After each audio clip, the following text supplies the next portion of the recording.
கர்த்தருடைய பரிசுத்த நாமத்துக்கே மகிமை உண்டாவதாக. இன்றைக்கி கூட லேவியராகமம் 11ஆம் அதிகாரத்தை பார்க்க போகிறோம். இந்த அதிகாரத்தில் தேவன் என்ன பண்ணுறாரு அப்படின்னா, மோசேயையும் ஆரோனையும் பார்த்து சொல்கிறாங்க, நீங்கள் இஸ்ரவேல் புத்திரருக்கு என்னெல்லாம் நீங்கள் சொல்லணும் அப்படின்னா, பூமியில் இருக்க எல்லா மிருகங்கள்லேயும் நீங்கள் சாப்பிடக்கூடிய ஜீவ ஜந்துக்கள் என்ன அப்படின்னு சொல்லிட்டு சில வரையறைகளை கொடுக்குறாங்க. அதாவது அது எப்படிப்பட்டதாக இருக்கணும் அந்த மாதிரி எல்லாம் சொல்லிட்டு அதை என்னென்ன அதனுடைய கேரக்டரிஸ்டிக்ஸ், ஒரு குணாதிசயங்கள், அமைப்புகள், உருவ அமைப்புகள் இப்படிப்பட்டதில் எப்படியெல்லாம் இருக்கணும் அப்படிங்கிறத சொல்கிறாங்க.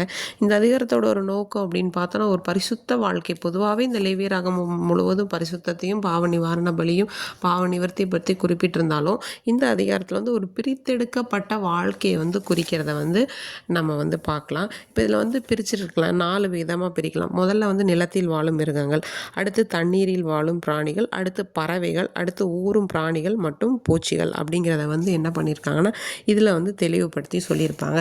இந்த மிருகங்கள் அப்படின்னு சொல்லி பார்த்தோன்னா, நீங்கள் எதெல்லாம் சாப்பிடக்கூடாது அப்படிங்கிறதெல்லாம் சொல்கிறாங்கன்னா, விரி குழம்பு இல்லாத இதெல்லாம் நீங்கள் என்ன பண்ணக்கூடாது, சாப்பிடக்கூடாது.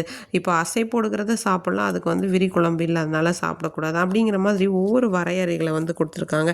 அதே மாதிரி தண்ணீரில் வாழும் பிராணிகள்னால் சிறகுகள் செதில்கள்லாம் இருக்கிறத நீங்கள் சாப்பிடலாம், இல்லாத சாப்பிடக்கூடாது. அப்புறம் பறவைகளில் பார்த்தோன்னா, இந்த பிணம் அதாவது மாம்சத்தை உண்ணக்கூடிய பறவைகள் இப்படிப்பட்டதையெல்லாம் நீங்கள் சாப்பிடக்கூடாது அப்படின்னு சொல்லிட்டு, ஊரும் பிராணிகள், பூச்சிகள் அந்த இதிலெல்லாம் என்ன சொல்லியிருக்காங்க அப்படின்னா, நீங்கள் அசுத்தமானது எதுனா இந்த எலி, உடும்பு, பச்சோந்தி இப்படிப்பட்டதெல்லாம் சாப்பிடக்கூடாது. இப்படியெல்லாம் சாப்பிட்டீங்கன்னா அவங்க என்ன பண்ணிடுவாங்க, தீட்டுப்பட்டிருப்பாங்க அப்படின்னு சொல்லியிருக்காங்க. அதே மாதிரி அந்த பிராணிகள் அவங்களுடைய ஆடைகளில் பட்டாலும் அது தீட்டு அப்படிங்கிற மாதிரி பரிசுத்தம் அல்லது அசுத்தப்பட்டிருப்பாங்க அப்படிங்கிறது எல்லாத்தையுமே என்ன பண்ணுறாங்கன்னா அவங்க சொல்கிறாங்க.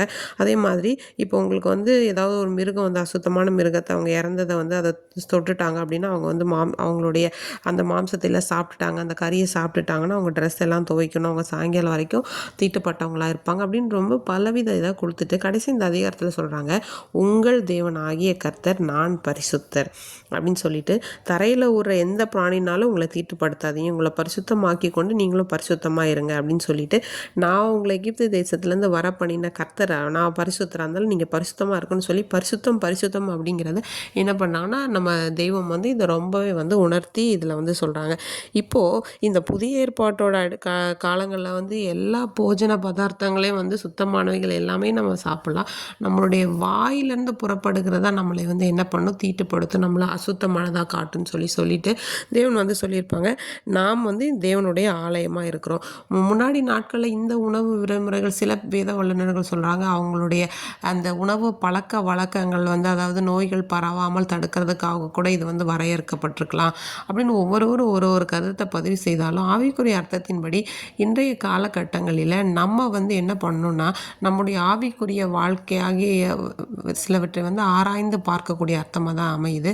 நாம் தேவனுடைய ஆலயமாக இருக்கிறோம். அந்த ஆலயத்தை நம்ம பலவித பாவங்களினால் கெடுத்து போடாதபடிக்கு எச்சரிக்கையாக இருந்து பரிசுத்தமாக நம்மை காத்து கொள்ள வேண்டும் அப்படிங்கிறதுக்கான அடிப்படை உதாரணமாக தான் இந்த லேவியராகமம் 11ஆவது அதிகாரத்தில் தேவன் சொல்லியிருக்கிறார். ஆமீன்.